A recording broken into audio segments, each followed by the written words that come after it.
You know what drives me a little bit crazy? Watching new filmmakers walk into a camera store like they're about to shoot Avatar 5 when they barely have enough money to buy lunch. And then the salesperson is right there like, oh yeah, you absolutely need this $3,000 lens and this stabilizer NASA used on the moon.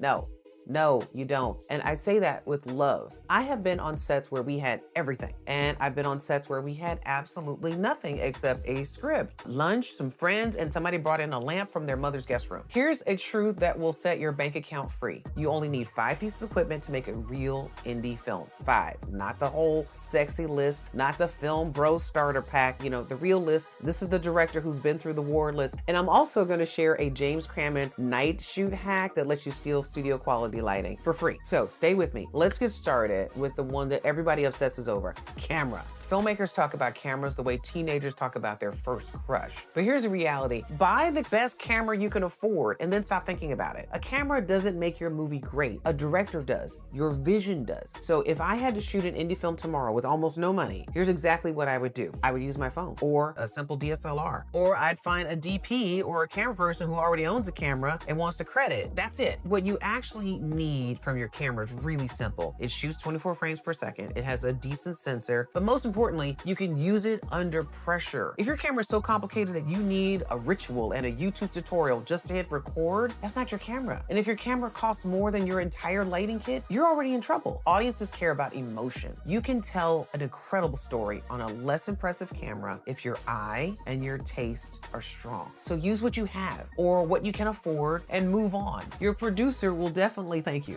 If the camera is the brain of your film, the audio is the heart. And audio is more important than visuals. I know that that's breaking some hearts out there, but it's true. Viewers will forgive a shot that's a little bit soft, but they will not forgive dialogue that sounds like it recorded inside of a paper bag. What do you actually need? A decent shotgun mic like a boom and a reliable lavalier mic that you can hide so your actor doesn't sound like they're wearing a grocery bag under their shirt. And if you can swing it, a human whose job is to listen with headphones so that you know if you're getting the sound good or right. You don't need a giant concert rig or that fancy system. You need something simple, reliable, and clean. On my projects, good sound has saved my life in the edit. Clean dialogue and a controlled background noise is worth more than any fancy lens. And also, if you're an audio person who's listening to the sound and they're sweating and freaking out, your film is in danger. And also, if your audience can't understand your actors, they will click away, period. So if you're gonna splurge anywhere, splurge here. I would rather have a phone and great sound than a cinema camera and trashy audio.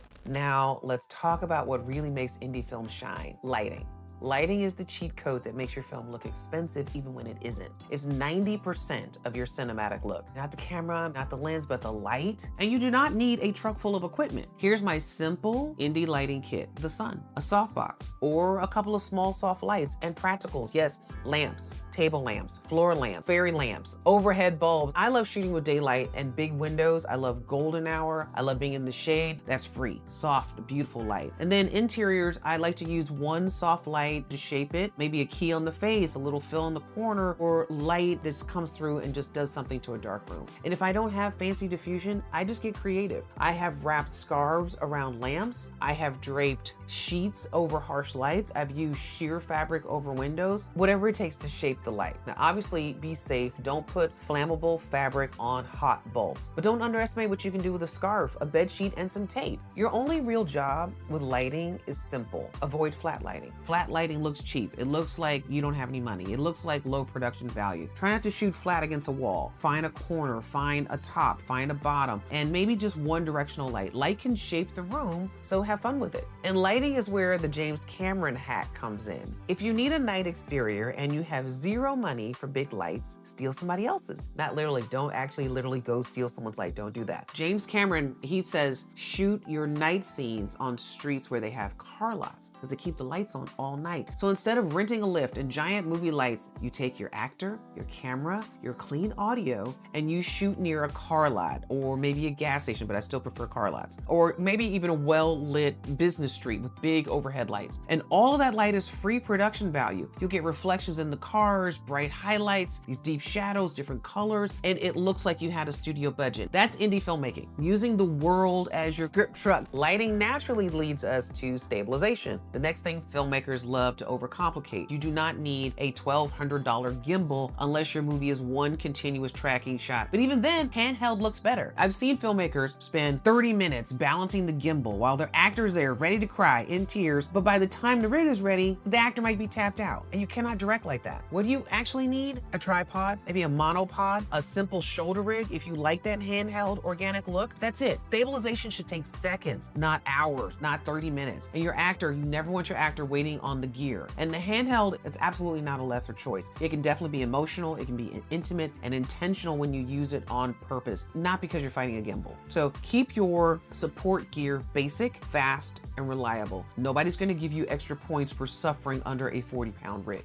And now we come to my favorite piece of equipment, the one no one talks about because you can't buy it. Your brain, your instincts, your taste, your ability to say, move that light 2 inches, or we don't need this shot, let's move on. A director who knows what they're doing can shoot a beautiful scene with a camera, a lamp, lavalier mic, and a good location. A director who doesn't know what they're doing can have Netflix level camera package and will still end up what looks like doesn't necessarily have the emotional impact. A lot of filmmakers can hide behind expensive gear, maybe because they're scared to call action, scared to trust their gut, scared to make choices. And buying equipment feels really productive. It feels like you're getting ready to be a director. But being a director is not about what you buy, it's about what you do. And part of your brain gear is learning to choose locations that already look like your movie. And honestly, that is free production design. So in general, you want to avoid big, flat, boring white walls. You want to look for texture, depth, layers, what's in the foreground, what's in the background, what's in the midground, and practical light sources that you can turn on or off. When you walk into the room, if it already tells your story before you bring in a single light, that's a location you want to use. A great location with interesting light and a couple of lamps is more powerful than another piece of glass in your kit. So don't just collect equipment, collect taste, collect